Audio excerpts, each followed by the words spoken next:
క్రైస్తల దైవమర్మములు జనవరి 10. అరణ్యమును ఎండిన భూమియు సంతోషించును. అడవి ఉల్లసించి కస్తూరి పుష్పం వలె పూయును. అది బహుగా పూయిచు ఉల్లసించును. ఉల్లసించి సంగీతములు పాడును. లెబానోను సౌందర్యము దానికి కలుగును. కర్మేలు షారోనులకున్న సొగసు దానికుండును.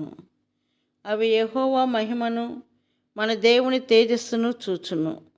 యెషయా 35:1-2. ప్రభువు తన సంతోషమును ఎంత సామాన్యముగాను ఎంత సౌందర్యముగాను క్లుప్తపరిచి ఉన్నాడో చూడుడి.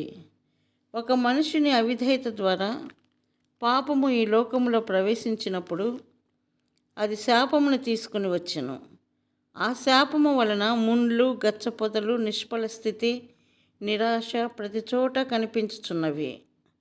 తన విద్యా పురోగమనము సంస్కృతి మీద ఆధారపడి మానవుడేమి చేయచూచినను అది కేవలం ముండ్లు, గచ్చపొదలు, ఎడారి, ఇసుకగా మాత్రమే మిగిలిపోవును.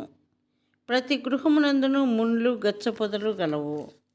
ఏ మానవుని ద్వారా కూడా మార్చబడుటకు కానీ మెరుగు చేయబడుటకు కానీ వీలు కానీ నిష్ఫలమైన ఎడారిగానే నీ జీవితం ఉన్నది.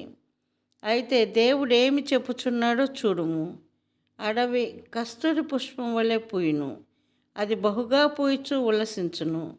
ఉల్లసించి సంగీతములు పాడును. దేవుని కృప వలన కలుగు అద్భుతమిదియే.